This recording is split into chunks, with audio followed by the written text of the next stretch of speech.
जय महाराष्ट्र विद्यार्थी मित्र हो. आपण युनिट्स अँड मेजरमेंट्स चॅप्टर चालू केलाय. त्यातलं डायमेन्शन्स ची डेफिनेशन तुम्ही शिकला. आता हे डायमेन्शन्स अत्यंत महत्त्वाचं आहे आपल्याला सीईटी जेईच्या दृष्टीने. त्यामुळे आपण डिटेल मध्ये बघणार आहे की डायमेन्शन्स वर आता एक एक्झाम्पल बघतोय आपण. काही डायमेन्शन्स अगोदर मी काढून दिलेत तुम्हाला. आज आपण अजून काही फिजिकल क्वांटिटीजच्या डायमेन्शन काढणार आहोत.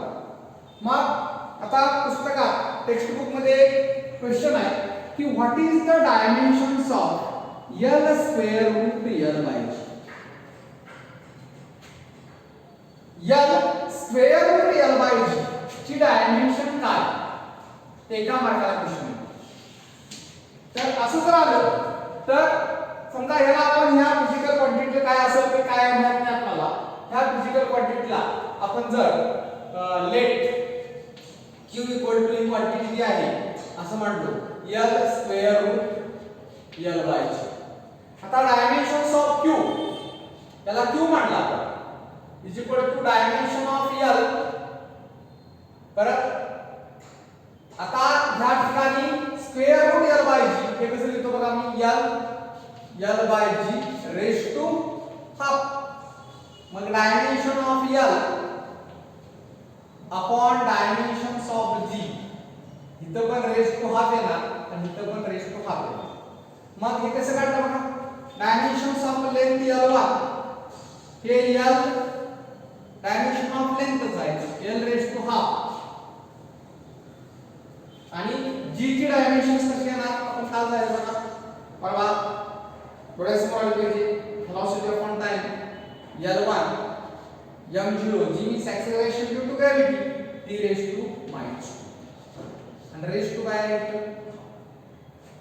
आता या ठिकाणी बघा हे l रेज टू हाफ आहे. आता या ठिकाणी l raise to half l raise to 1 l raise to 1 m0 t raise to minus 2. आता याचं मॅथमॅटिकल कॅल्क्युलेशन करायचं. आता याचं मॅथमॅटिकल कॅल्क्युलेशन करण्यासाठी इथं l रेज टू 1 आहे आणि रेज टू हाफ आहे.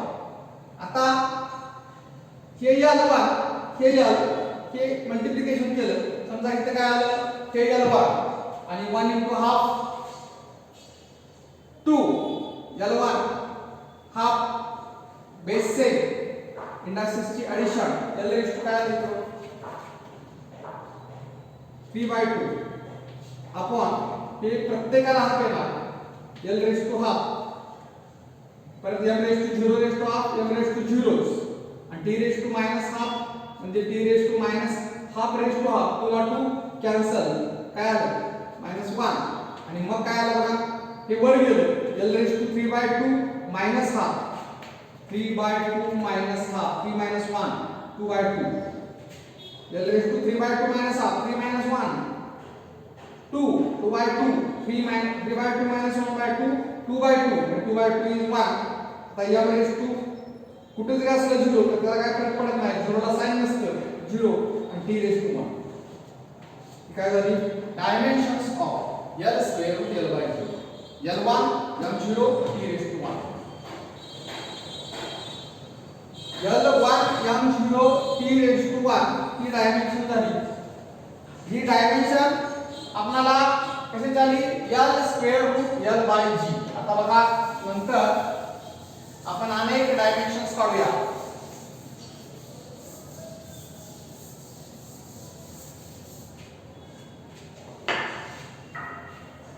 आता गेल्या वेळेला डिस्प्लेसमेंट वेलोसिटी एक्सेलरेशन ची डायमेन्शन काढल्या. आता फोर्स ची डायमेन्शन पण गेल्या वेळी काढलेली आहे आपण. आता प्रेशर ची डायमेन्शन काढू. प्रेशर ची डायमेन्शन काढण्यासाठी प्रेशरचा formula pressure equal to force divided by area. आता pressure dimension of pressure equal to force म्हणजे काय mass dimension of mass into dimension of acceleration आणि dimension of area dimension of area. तर एरियाचे dimension अगोदर काढूया. इथं पहिल्यांदा एरिया म्हणजे काय लेंथ इनटू लेंथ. मग एरियाचे डायमेन्शन देणार तेव्हा काय म्हणजे l रेज टू 2 आणि SI युनिट काय एरियाचं लेंथ मीटर मध्ये असेल तर SI युनिट मीटर स्क्वेअर.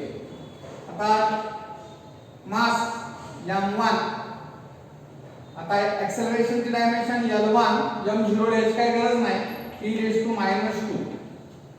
आणि एरियाचं L⁻², that is equal to, आता 2 वर गेल्यानंतर 1 - 2 L - 1 m1 t⁻², ही डायमेन्शन काय झाली, प्रेशर. आता याच्यावरून आपल्याला त्याचं एसआय युनिट पण लिहिता येतं. लेंथ मीटर⁻⁻1, मास किलोग्रॅम⁻1 टाइम्स सेकंड⁻⁻2. आणि मग त्याचा जाप काय होतो बघा, kilogram मीटर⁻⁻1 M kilogram per metre second. आता फोर्सचं युनिट काय, न्यूटन. आणि न्यूटनचं अगोदर काय, मास इंटू एक्सेलरेशन, म्हणजे मास म्हणजे किलोग्रॅम, एरिया एक्सेलरेशन म्हणजे मीटर पर सेकंड स्क्वेअर, आणि एरिया म्हणजे काय आलं, मीटर स्क्वेअर. मग याचा अर्थ काय होतो बघा, किलोग्रॅम. आता हे मीटर स्क्वेअर आणि यातलं 1 मीटर गेलं, कॅन्सल झालं, मग इथे 1 मीटर राहिलं, आणि परत s⁻², हे 2. आता या ठिकाणी s⁻², इथं नंतर s⁻², काय आलं का, kilogram metre second square, kilogram per metre second square. यालाच आपण काय म्हणूया, प्रेशरची डायमेन्शन, म्हणजेच न्यूटन. त्याचा अर्थ इक्विव्हॅलेंट काय होतो, न्यूटन पर मीटर स्क्वेअर. तर फोर्सचं युनिट यालाच आपण काय म्हणूया, न्यूटन, म्हणजेच हे न्यूटन पर मीटर स्क्वेअर. मग यालाच आपण म्हणतो काय, न्यूटन पर मीटर स्क्वेअर. आता यानंतर आपण अजून डायमेन्शन्स काढू शकतो. इम्पल्सचा फॉर्म्युला काय बघा, फोर्स इंटू टाइम.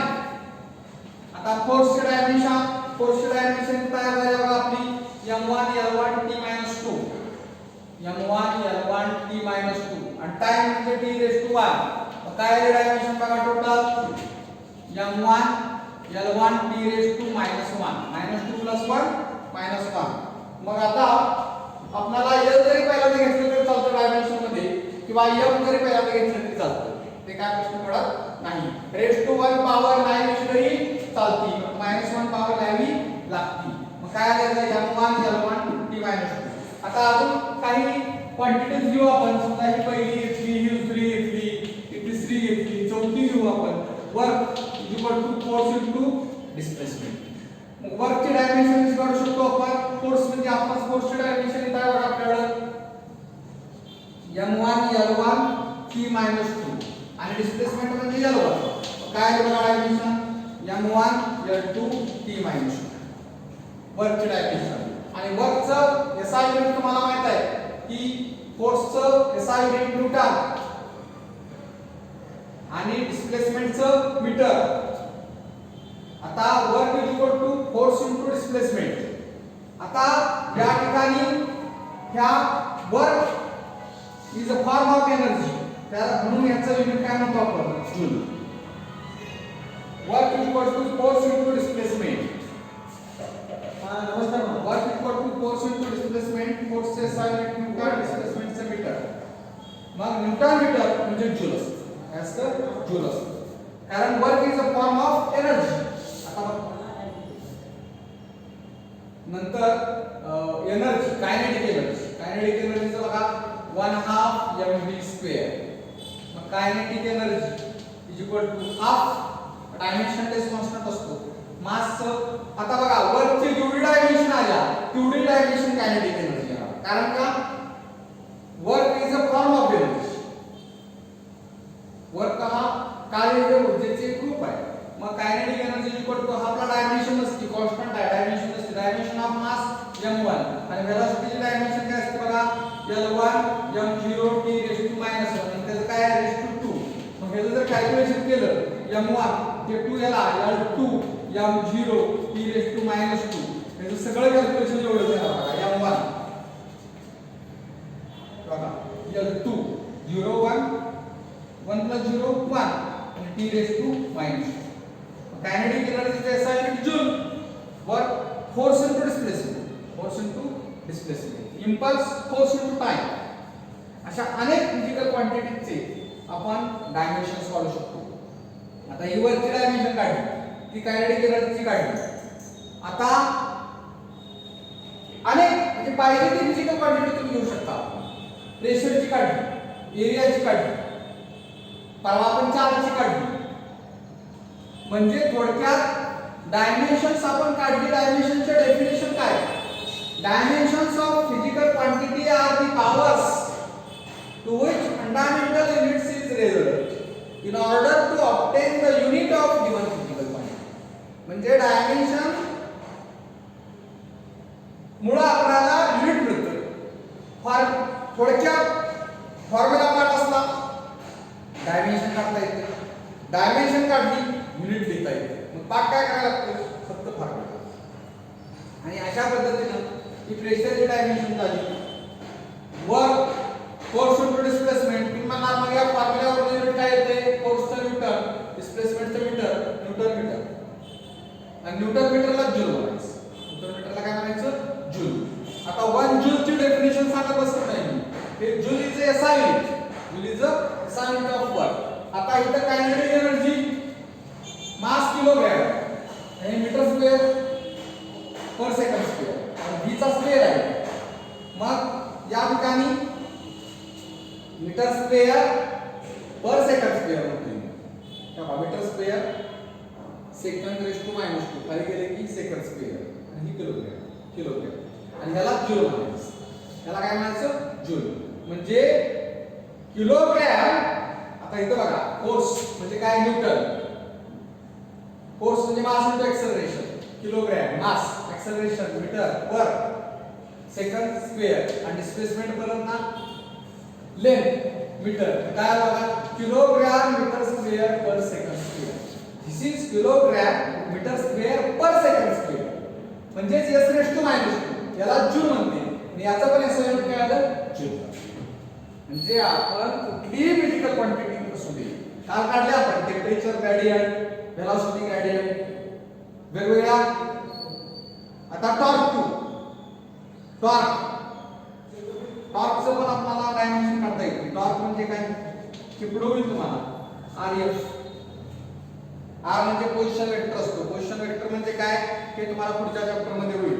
आपल्याला या ठिकाणी फक्त डायमेन्शन्स वेगवेगळ्या काढता आल्या पाहिजे. आता ह्या डायमेन्शन्स काढल्यानंतर डायमेन्शनल एनालिसिस कसं करायचं? डायमेन्शनल एनालिसिसचे उपयोग काय? तर ह्या डायमेन्शनचा उपयोग आपल्याला एकच उपयोग पाहिला मी सांगतो तुम्हाला. पुढच्या लेक्चरला आपण दुसरा उपयोग घेऊ. Uses of dimensional analysis. Uses of dimensional analysis. काय आहे डायमेन्शनल एनालिसिस? पहिला, to check the correctness of physical equation. जे इक्वेशन्स आहेत फिजिकल इक्वेशन वेगवेगळे असतात त्यांचा करेक्टनेस चेक करण्यासाठी whether this equation is correct or incorrect. समजा उदाहरणार्थ v = u + at. आता v dimension of v physical equation मध्ये डिफरंट फिजिकल टर्म्स असतात.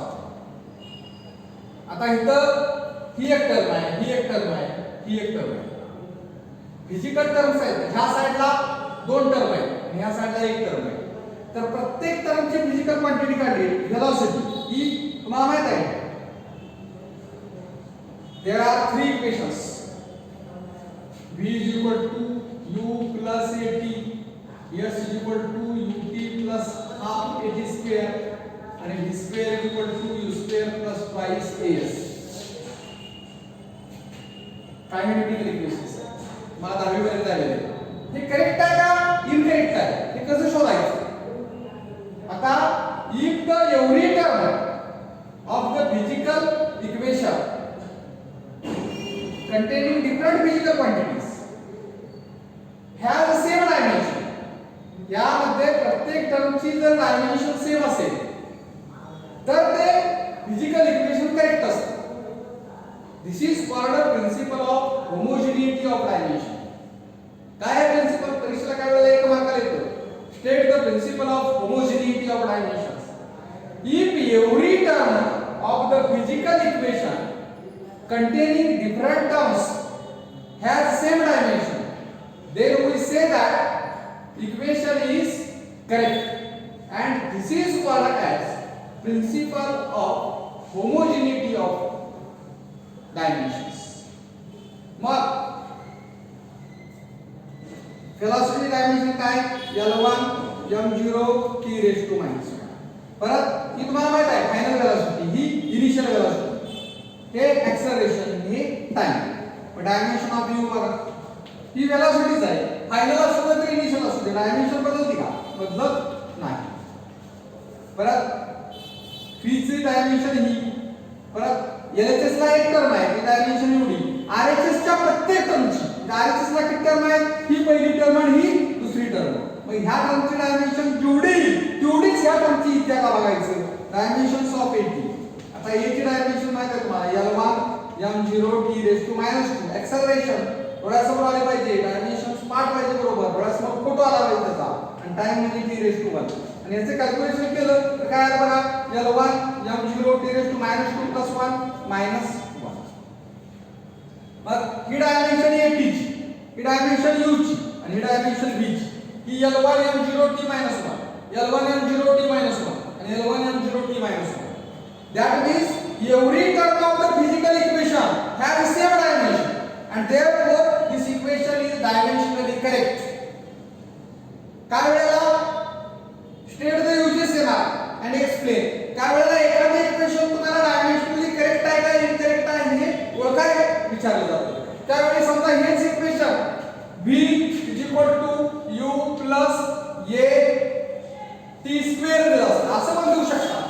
हे इक्वेशन करेक्ट आहे का नाही डायमेन्शनल एनालिसिस ओळखा. असं म्हटलं तर याची डायमेन्शन काढायची, याची काढायची.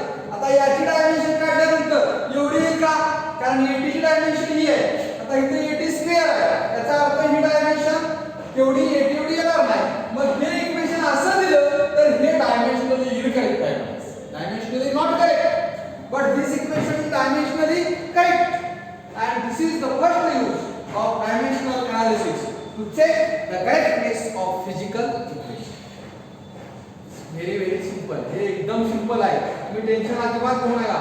फक्त काय शंका असेल तर फोन करून डायरेक्ट विचारणे. आणि पुस्तकात काय दिलेलं आहे की LHS म्हणजे p डायमेन्शन, RHS ला p डायमेन्शन आधी p डायमेन्शन म्हणजे तसं नाही म्हणलं तरी चालतं. मी नोट्स मध्ये तुम्हाला देतो. हे असंच घ्यायचं परीक्षेत, आणि हे इक्वेशन डायमेन्शनली करेक्ट आहे म्हणून चालायचं. लय अवघड करायचं नाही, पण डायमेन्शनचा अभ्यास हा डेली. आज आपण इथंच थांबू. पुढच्या लेक्चरला आपण